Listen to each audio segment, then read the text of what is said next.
Durante el siglo XVIII surgieron diferentes transformaciones tanto políticas, culturales y sociales, y todas estas manifestaciones se vieron representadas, y estos cambios se vieron manifestados más bien en el arte del siglo XVIII. Por ejemplo, una cuestión con el arte que pasó es que antes el arte simplemente era para un sector muy privilegiado y limitado, ¿no? Era privado, pero después abrieron algunos salones donde exponían algunas obras de arte de forma pública.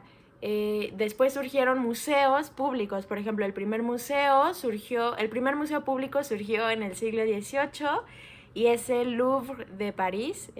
Y bueno, esas fueron algunas cuestiones con el siglo XVIII y el arte. Y aunque se desarrollaron bastantes estilos artísticos durante este siglo, como el romanticismo, el barroco y el barroco tardío, en este video nos vamos a enfocar principalmente al arte rococó y al neoclasicismo.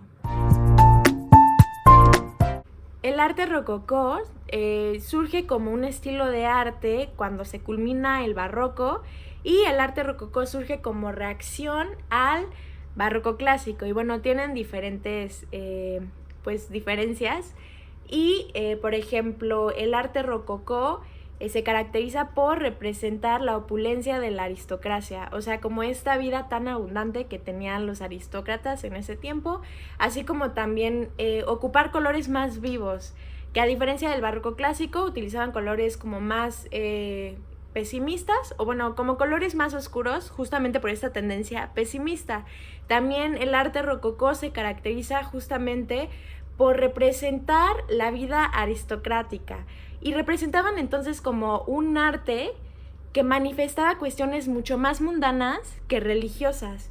Entonces trataban mucho más temas de vida cotidiana, pero de la aristocracia. Entonces también tiene como una gran, o sea, se le caracteriza por tener una gran dosis de humor y como un poco de erotismo, pero de los aristócratas. Entonces también se caracteriza por ser un arte que refleja lo refinado, lo íntimo y lo elegante. Y bueno, Boucher es uno de los representantes más importantes dentro del rococó. Y bueno, esta pintura, Donna después del baño, es una pintura mitológica en donde hay dos personajes que están como en un momento cotidiano, ¿no? Pero podemos ver que es una pintura que está cargada de desnudos. Pero esta no es la única pintura cargada de desnudos. Está también Desnudo en reposo, en donde este Boucher específicamente va tocando normalmente como temas del desnudo femenino, sensualidad y erotismo. Y pues básicamente relacionamos como Boucher a la espiritualidad con el erotismo, porque también el erotismo es una representación y manifestación de lo que es la espiritualidad.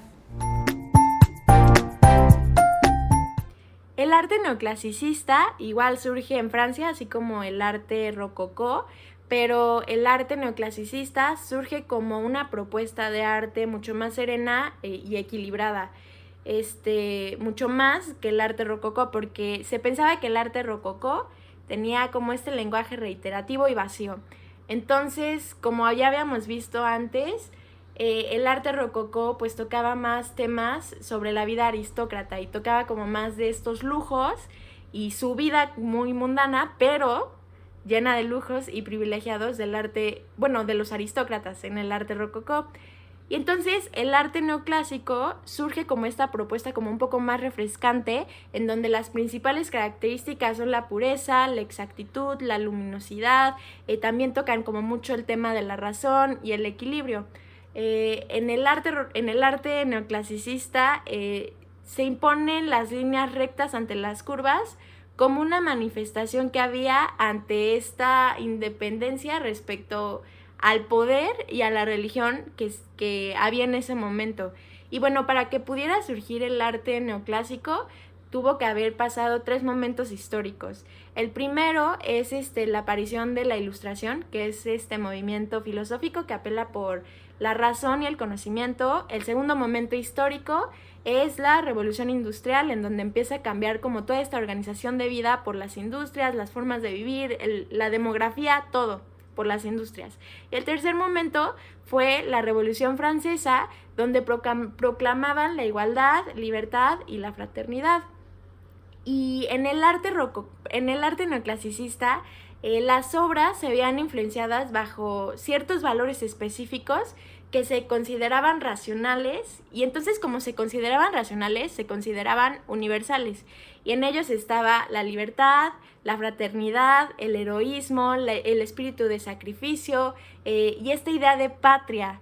Entonces, normalmente en sus obras de arte había como cierta luminosidad, como ya lo había dicho, así como también cierto equilibrio y cierta proporción. Por ejemplo, tenemos aquí la pintura El juramento del Jeu de Paume, que es de Jacques-Louis David, que fue un artista del neoclasicismo y también tuvo una participación muy importante dentro de la Revolución Francesa. Y bueno, justamente esta pintura muestra en el momento en el que hay varios revolucionarios alrededor de una persona que justamente están reunidos en un juego de pelota en el que juran no salir hasta poder tener una constitución para Francia. Y podemos ver aquí cómo la espiritualidad también tiene que ver con la colectividad, ¿no? O sea, y como esta necesidad de trascendencia a través de una constitución en el que entonces se validen todos los derechos de forma igualitaria y equitativa para los ciudadanos franceses, que es una forma de trascender a lo largo del tiempo. Durante el siglo XIX, a diferencia del siglo XVIII, ahora supuso el fin de las monarquías absolutas, que habían sido dominantes durante la Edad Media, durante algunos estados de la nación, dentro de Europa. Bueno, fue su fin, ¿no? Entonces empezó la industrialización, como lo habíamos visto en el neoclasicismo, empezó ahí ya la industrialización, y entonces fue un siglo en el que la industria tenía muchísima importancia en la forma de vivir, ¿no? Porque ya había un cambio tanto en la organización de vida, en la organización social, en todo había un cambio por las nuevas formas de vivir gracias a la industria. Entonces, frente a la burguesía finalizándose, empieza este movimiento obrero.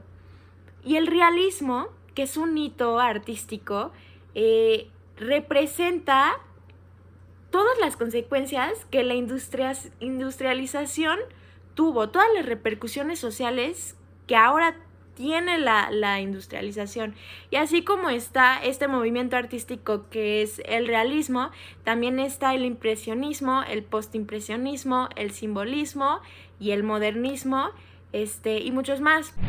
El impresionismo fue una corriente artística que se desarrolló en Francia y surgió como una corriente que rompía con todo lo que el realismo ya había propuesto.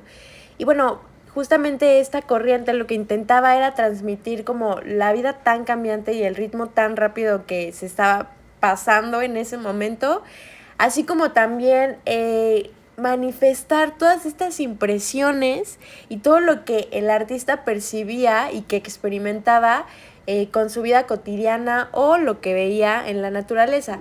Por ejemplo, podemos ver esta pintura que es de Bert Morisot, que se llama La Cuna, donde podemos ver que representa el tema de la maternidad y la ternura que puede haber entre una madre y un hijo. Y esto se relaciona mucho con la espiritualidad desde el amor.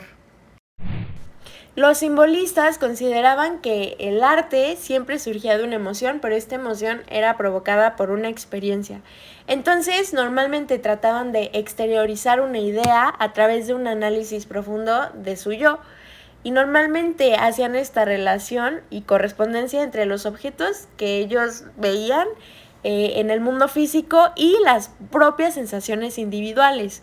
Entonces, tenían esta relación entre la realidad de lo tangible con la realidad del mundo interno, la realidad de la espiritualidad. Y bueno, a través de su arte normalmente comunicaban ideas donde había esta dualidad de ambos mundos, ¿no? O sea, estaba la lógica de lo visible al servicio de lo invisible con respecto a la espiritualidad. Por ejemplo, Odilon Rendón normalmente en sus pinturas utiliza blanco y negro, o bueno, un contraste de dualidad de colores, justamente porque tiene muchos simbolismos.